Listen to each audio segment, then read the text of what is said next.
How's it going, guys?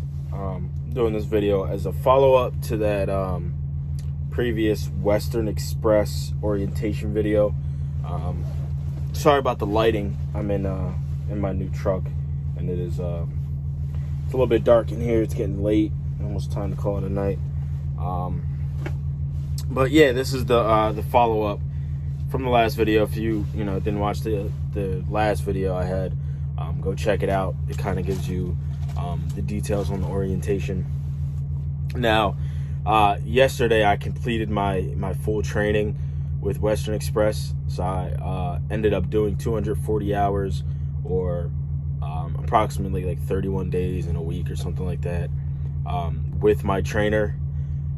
Like 11 hours a day driving every single day. And that's including obviously the weekends. My trainer stopped at his house and took his little break. So from my experience, it wasn't bad. I think it is mainly solely based off of your relationship with your trainer. If your trainer is a cool guy and you guys get along well, I think that you're gonna have a good time. It's gonna be super quick. You're gonna have a lot of memories because it is enjoyable if you have a good trainer.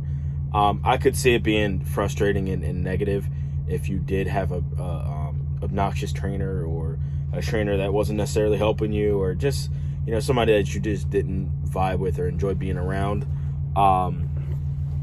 So my experience, I had a good time with the trainer. There was a handful of negatives I did have. My first negative was my pay. Not in the sense that how much I was getting paid, because that was a issue in itself, but my first full week, I got a $200 check, and it annoyed me because not only are you living off of crumbs for that time, but it wasn't the full amount, and it was because of individuals not necessarily giving me the full details of how do you get paid. So I'm going to kind of get into that a little bit. In order to get paid your full $400 amount, you have to be signed in the Qualcomm every single day. You get $57 a day every time you're signed in. Doesn't matter if you drive, doesn't matter what the situation is. As long as you're signed in from Monday all the way through Sunday, you'll get paid for every single day. So even if you're not driving for the weekend, make sure you're signed in so you get paid for that day. It's crucial because no one said that to me, and I ended up not being signed in 2, 3, maybe 4 days, and I got a $200 check, and I just wasn't happy. So they're not going to tell you that, but I'm going to make sure I tell you that. And if you guys are, you finish your orientation, you're going in the trainer's truck, I'm going to make sure you guys know that information. The next thing is they don't tell you that you are calculated your 240 hours, or you'll probably get like 150 hours that you have to stay with the trainer. They calculate driving and on-duty time. Now, that was a big thing for me because on-duty time, you get about 14 hours in a day on duty, and 11 of that is driving.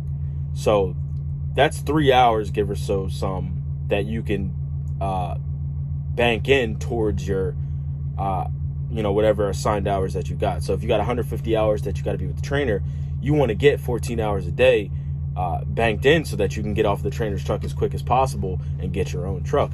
No one told me that. I was doing 11 hours driving time and then thinking like, hey, that was all I can get.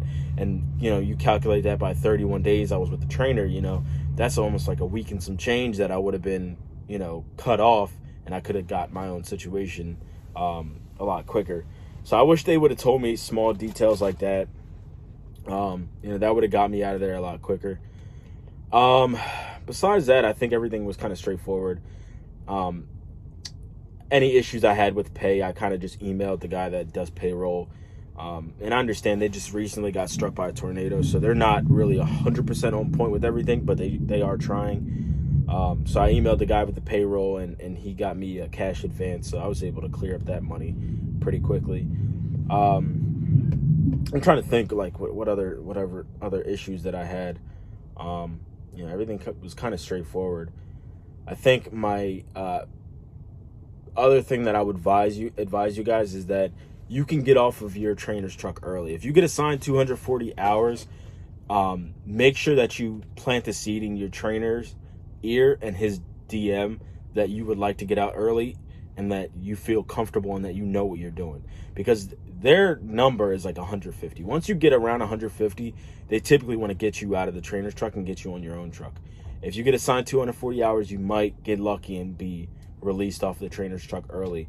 I kind of went back and forth, and I was battling the DM to try to get this information across, because by my second week, I was not even, by my third day, I would say I was 100%. It's not a lot of information that you need to gather in order to be self-sustaining. Like, you can go out on your own and run your truck. There's not a lot of information. It's kind of straightforward. So by like the third or fourth day, I was like ready to get on my own truck. So I'm telling my trainer to email his DM to get me out of that truck, because I wanted to get my own truck. Nobody wants to make $400 a week while driving 11 hours a day. That's kind of like a no-brainer. So I got on top of that, and unfortunately for me, they just weren't able to accelerate that process. So I ended up doing the full 240, maybe a little bit less, and I was on the trainer truck for 31 days and like a week. So that would be kind of like my biggest things for you guys to focus on is, make sure they don't mess up with your money. Make sure that you hound them for the hours and try to get out of that truck as fast as possible. With this company, it's kind of like, don't take any bull crap. Like, if they can push, get over on you, they will. But if you push back, usually they'll kind of just fall back and just give you what you want. This entire process from start to finish, I've been watching YouTube videos after YouTube videos, and everybody's just so negative, and it's kind of like, no offense if you have any women watching it, but it seems like everybody's just kind of super, like, girly. They're very, they're just kind of complaining about everything, and more like childish. Let's say childish. It seems like something didn't go their way. They got upset. They complained. They're making their little negative YouTube video about whatever their bad experience was. And it seems like everything is based off of a case-by-case basis, where everybody's just complaining if they didn't get exactly what they wanted or it didn't go how they wanted. And that's kind of all it is. Because for me, if you would have asked me, I'd said I had a great experience. I didn't have to wait for a trainer. When I was done my paperwork on that Wednesday, I got a trainer on that same Wednesday and had banked in 6-7 hours of driving time on that same Wednesday. The orientation was done Wednesday, got a trainer Wednesday, was driving on the road that same Wednesday. So I didn't have to wait for any trainer. I was able to drive, countless hours. I was able to get the experience that I need quickly. When I got dropped off from the trainer's truck Friday, unfortunately for me, seating was closed closed the weekend. Even with the tornado hitting Nashville, hitting the main terminal, I was still able to get a truck that following Monday. Got dropped off Friday. They were closed. I got a truck Monday. I got a truck and was on the road banking in miles that following Monday. So if you were to ask me, I haven't had, any issues at all. It seems like for me, everything was straightforward, but you go to YouTube, orientation's crappy, complain about this, complain about that.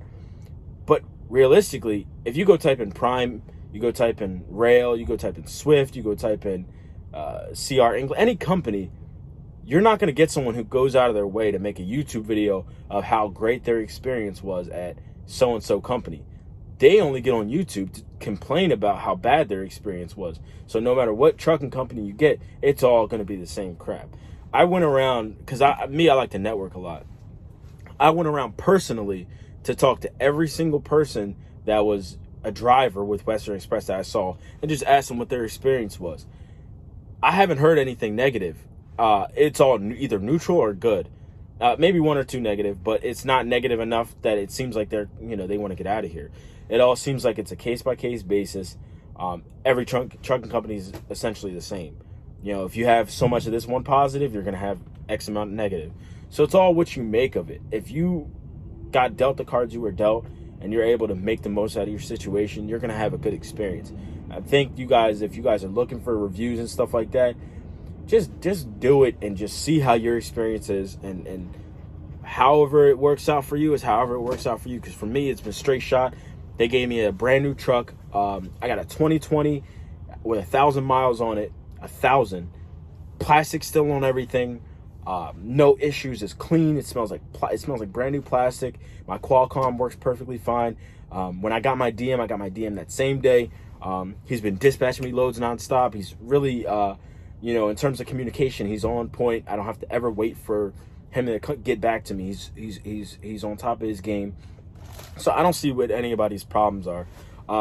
This is my second load that I dropped off so far. So I'm going to continue to make videos based off of my likes, my views, and my comments, and let you guys know how my experience is going and, what I learned from everything and how I can relay that messages to you guys to see if I can help you guys have a better experience on the road. So, yeah, this is just my second video. I'm going to make more videos to kind of go more into, like I said, my experience. So thanks for watching, guys. Appreciate it.